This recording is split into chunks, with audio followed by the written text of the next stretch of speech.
안녕하세요. 오늘은 우리 일상부터 우주 전체까지 관통하는 놀라운 물리 법칙, 이른바 최소작용의 원리에 대해 이야기해보려 합니다. 처음 들으면 조금 낯설 수 있지만 사실 이것은 고전역학부터 광학, 전자기학, 양자역학에 이르기까지 다양한 과학 분야를 하나의 원리로 묶어주는 핵심 개념이랍니다.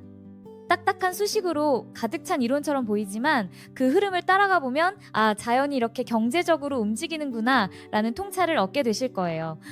오늘은 그 핵심 아이디어와 함께 이 원리가 어떻게 탄생하고 발전해 왔는지를 가능한 한 쉽게 그리고 조금 깊이 있게 풀어보겠습니다. 먼저 17세기 말 가장 빠르게 굴러가는 경로 브라키스토크론 문제로 유명한 요한 베르노이가 펼쳐놓은 이야기를 꺼내볼게요. 어떤 물체를 높은 곳에서 낮은 곳으로 미끄러뜨려 가장 짧은 시간에 도달하게 하려면 경사면은 어떤 곡선을 따라야 할까요? 직선이나 원호가 최적일 거라고 생각하기 쉽지만 의외로 사이클로이드라는 곡선이 답이라는 사실이 밝혀집니다. 이때 베르노이가 멋지게 응용한 것이 바로 빛의 굴절과 반사 원리, 즉 페르마의 최소 혹은 정류시간 원리였어요. 빛이 공기에서 물로 들어갈 때 적절히 굴절하며 이동하는 것이 통과 시간이 최소가 되는 경로를 따른다는 발상에서 물체가 중력에 끌려 굴러갈 때도 유사한 수학적 형태가 등장한다는 점을 연결해낸 거죠. 이처럼 전혀 다른 분야처럼 보였던 광학과 고전역학이 단 하나의 최적화 원리로 이어졌다는 사실은 굉장히 신선한 충격이었습니다. 그렇다면 왜 자연은 이런 최적화의 길을 택하는 걸까요? 후대의 물리학자 모페르투이는 페르마의 원리를 확장해 자연은 어떤 행동을 최소화하려는 성향이 있는 게 아닐까라는 주장을 폈습니다. 단순히 시간을 최소화하는 대신 질량 곱하기 속도 곱하기 이동거리라는 새로운 물리적 양을 최소화하는 원리를 제안한 겁니다.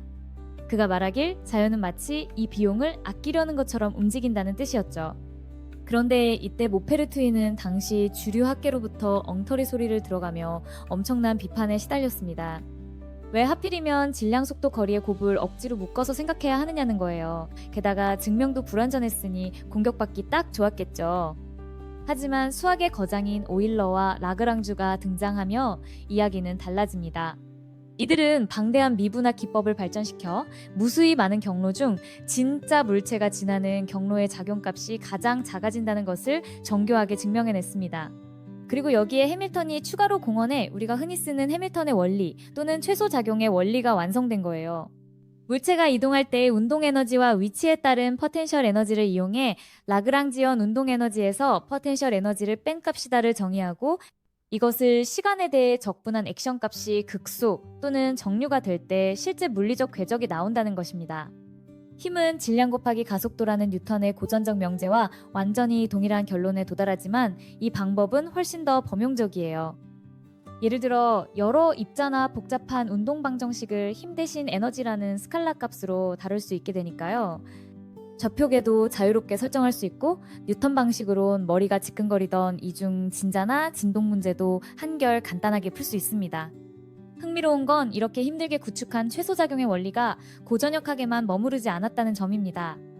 20세기 초 양자역학 시대로 넘어가면서 작용은 오히려 더욱 중요한 역할을 맡게 됩니다. 맥스 플랑크가 흑체 복사를 해석하면서 제시한 양자화 개념도 사실 플랑크 상수라는 작용 단위와 밀접한 관련이 있거든요.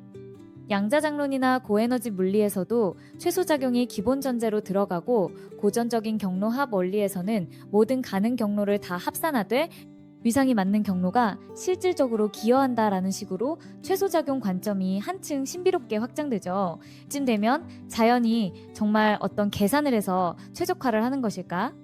하는 철학적 호기심이 생기기도 합니다. 이런 측면에서 최소작용의 원리는 물리학을 넘어 자연철학 전반에까지 큰 통찰을 주고 있어요. 사실 현재의 산업계와 연구 동향에서도 이 최적화 패러다임은 매우 중요한 의미를 지닙니다. 고급 물리 시뮬레이션은 물론 인공지능 알고리즘 역시 비용 또는 손실을 최소화한다는 수학적 구조를 기반으로 돌아가니까요. 자연은 스스로 최소작용의 길을 택한다는 물리학의 오래된 통찰이 우리가 짜는 최적화 알고리즘과 겹쳐지는 모습을 보면 더 이상 이것을 단순한 이론 물리로만 치부하기 어렵다는 생각이 듭니다. 한마디로 최소작용의 원리는 학문 간 경계를 무너뜨리고 다양한 분야에서 우리의 사고방식을 혁신적으로 바꿔왔고 지금도 계속 바꿔가고 있는 중이에요. 다시 정리하면 이렇습니다. 자연은 가장 에너지적 비용이 작은 경로를 고른다. 처음엔 광학에서 빛이 왜 특정한 경로로 꺾이는지를 설명하는 이론, 페르마의 원리로 출발했어요. 베르누이는 이것을 바탕으로 브라키스토크론 문제를 해결했고, 모페르투이는 이 관점을 확장해 자연은 작용, 액션을 최소화한다고 선언했죠. 비록 처음에는 비웃음도 받았지만 오일러와 라그랑주가 강력한 수학적 뒷받침을 제시하면서 최소작용 원리는 고전역학 전반을 단일 틀로 묶어냈습니다. 나아가 양자 물리학 시대가 열리자 작용은 오히려 핵심이 됐고, 오늘날 거의 모든 이론 물리 분야에서 미니멀한 비용과 경로에 대한 아이디어가 통용되고 있습니다. 결국 최소작용이란 이름은 단순히 가장 작다는 뉘앙스 이상을 담습니다. 물리학적으로는 변분을 취했을 때 1차 미분항이 0이 되는 정류 조건일 수도 있고, 어떤 경우에는 최소가 아니라 극대값이나 안장점 같은 형태로 나타나기도 하죠. 하지만 우리가 얻을 수 있는 핵심 메시지는 자연을 하나의 통합된 최적화 과정으로 바라볼 수 있다는 겁니다. 이 관점은 계속해서 새로운 분야와 접목하며 더 깊고 다양한 통찰을 만들어내고 있어요. 보통의 상식 수준을 넘어 진짜 연구 최전선이나 산업 현장에서도 이 원리가 얼마나 빈번하게 소환되는지를 생각해보면 한때 외면받던 작용이야말로 숨은 주인공이자 물리학의 공통 언어가 된 셈입니다.